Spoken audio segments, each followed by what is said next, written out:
Good morning. Welcome back. My today's topic is Third Anglo-Mysore War Part 2. हमने first और second Anglo Mysore war के अंदर ये देखा था कि फर्स्ट वॉर में हैदर अली ने वॉर किया था जिसमें ब्रिटिशर्स हारे थे और उनके बीच में एक ट्रीटी साइन हुई थी, ट्रीटी ऑफ मद्रास, जिसके तहत दोनों ही अपने अपने राज्यों को लौटा देंगे, है ना। जिन्होंने कब्जे से लिए हैं वो राज्य एक दूसरे को लौटा देंगे। फिर सेकेंड एंग्लो वॉर हुआ जिसके अंदर हैदर अली ने निजाम और मराठा का साथ लेते हुए ब्रिटिशर्स के खिलाफ वॉर किया था, जिसमें हैदर अली की मृत्यु हुई और युद्ध को आगे लेकर गए उनके ही बेटे टीपू सुल्तान ने। 1 वर्ष तक वो लड़ाई हुई बट कोई भी रिजल्ट नहीं निकला। तो दोनों ने ही, ब्रिटिशर्स ने और टीपू सुल्तान ने, एक ट्रीटी साइन करी, ट्रीटी ऑफ मैंगलोर, जिसके तहत एक दूसरे के राज्यों को लौटाने का प्रॉमिस किया गया और ब्रिटिशर्स ने ये प्रॉमिस किया कि वो कभी भी अब इंटरफेयर नहीं करेंगे मैसूर के इंटरनल अफेयर्स में। ठीक है, अब थर्ड एंग्लो मैसूर वॉर की नौबत क्यों आई? यहाँ पर ब्रिटिशर्स जो थे वो काफी तंग थे, परेशान थे टीपू सुल्तान की वजह से। वो बार बार बदला लेना चाह रहे थे, है ना। और ऐसे में बदला लेने का मौका उनको कैसे मिला, देखिए। Tipu wanted to buy Dutch forts of Cranganore and Ayacotta in Cochin to defend Malabar. Malabar को प्रोटेस्ट करने के लिए जो डच फोर्ट्स थे और कोचीन का जो आइकोट फोर्ट था उनको खरीदना चाह रहे थे। कौन? टीपू सुल्तान। कौन कौन से फोर्ट को, किले को? कनौर के डच फोर्ट्स और आइकोट के, कहाँ का? कोचीन का। तो उनको खरीदना चाह रहे थे। But the king of Travancore who favoured the Britishers bought the fort. जिन किलों को टीपू सुल्तान खरीदना चाह रहे थे, जिसके लिए वो प्रयास कर रहे थे, तो ऐसे में त्रावणकोर के जो राजा थे, जो ब्रिटिशर्स के टीम के थे, उन्होंने क्या किया, उन किलों को खरीद लिया। तो इसकी वजह से टीपू सुल्तान क्या हुए, नाराज हुए, क्योंकि उन किलों को खरीदना कौन चाह रहे थे? टीपू सुल्तान। और खरीद किसने लिया? त्रावणकोर के राजा ने, जो कि ब्रिटिशर्स के फेवर में था।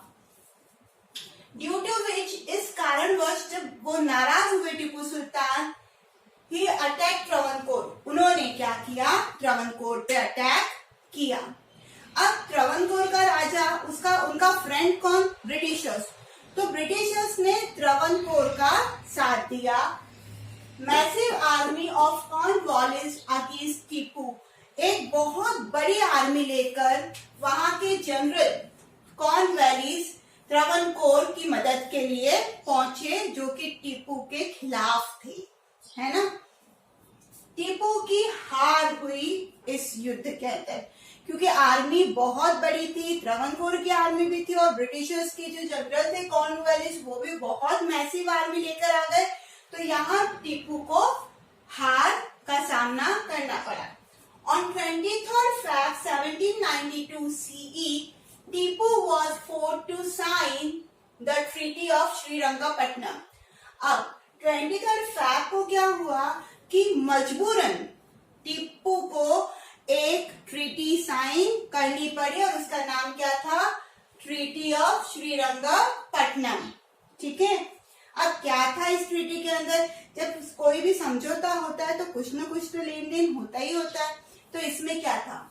Half part of Mysore Tipu को देना था, ब्रिटिशर्स को 3 crore rupees as a war compensation देना था टीपू को, और साथ ही साथ में जब तक ये 3 करोड़ रुपए और हाफ पार्ट की फॉर्मेलिटी कंप्लीट नहीं हो जाएगी, तब तक उनके, टीपू सुल्तान के 2 बेटे, दोनों ही बेटे कैदी बनकर ब्रिटिशर्स की कस्टडी में रहेंगे। ट्रीटी कितनी भयंकर, आधा पार गया मैसूर का, 3 करोड़ रुपए देने हैं और साथ ही साथ में दोनों बेटे किसकी कस्टडी में चले गए? ब्रिटिशर्स की। तो ये था third Anglo Mysore war. Reason क्या था? सिर्फ कनौर के फोर्ट कोचीन का फोर्ट वो खरीदना चाह रहे थे। कौन? टीपू सुल्तान। खरीद किसने लिया? त्रावणकोर ने, जो कि ब्रिटिश के फेवर का व्यक्ति था, राजा था, है ना। और इसके लिए युद्ध हुआ, जिसके लिए बहुत बड़ी पेनल्टी टीपू को चुकानी पड़ी। Fourth Anglo Mysore war.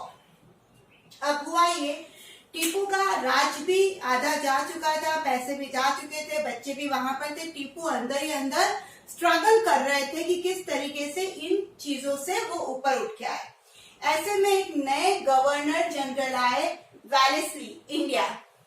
इनकी एक पॉलिसी थी, ये क्या करते थे, जो राजा होते थे उनको डराते थे, उनको इनसिक्योरिटी फील करवाते थे कि आपके ही अपने आप को मार डालेंगे, हम आपका साथ देंगे, ब्रिटिश आर्मी आपका साथ देगी, आपको हमें कुछ देना होगा और ये आप हमारे प्रोटेक्शन में रहेंगे, आपको कोई कुछ नहीं करेगा।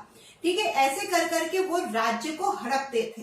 तो इसको बोला जाता है सब्सिडरी अलायंस। क्या बोला जाता है? Subsidiary alliance. तो ऐसी अलायंस वाली नीति लेकर इन्होंने क्या किया, इंडिया के अंदर ब्रिटिश इंडिया बनाना चालू कर दिया था।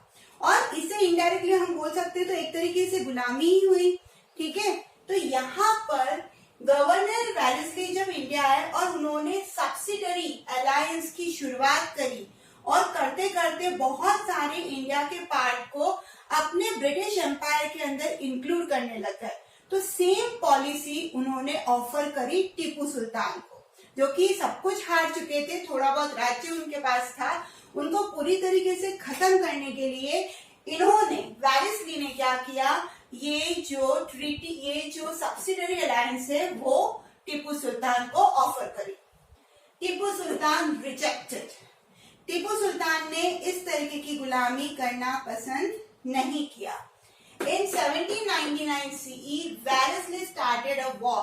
फिर क्या हुआ, वेलेस्ली ने एक वॉर, एक जंग छेड़ी टीपू सुल्तान के खिलाफ, जहां पर अगर मैं सोल्जर का रेशियो बोलूं तो वो था 4:1। 4:1 रेशियो आप अपने आप में समझ सकते हैं कि जो टीपू सुल्तान की आर्मी थी तो ब्रिटिशर्स की आर्मी 4 गुना ज्यादा थी, है ना। तो ऐसे में टीपू सुल्तान डिफीट हुए इस वॉर के अंदर और इनकी मृत्यु भी हुई। ये कहा जाता है कि वो बहुत बहादुरी से लड़े थे और उन्होंने मरते दम तक गुलामी को स्वीकार नहीं किया। On 5th May 1799 CE, Britishers occupied the Srirangapatnam fort. और फिर 5th May 1799 में ही क्या हुआ, ब्रिटिशर्स ने श्रीरंगपट्टनम फोर्ट को भी अपने कब्जे में ले लिया और इस तरीके से मैसूर पूरी तरीके से ब्रिटिशर्स के हाथों में चला गया।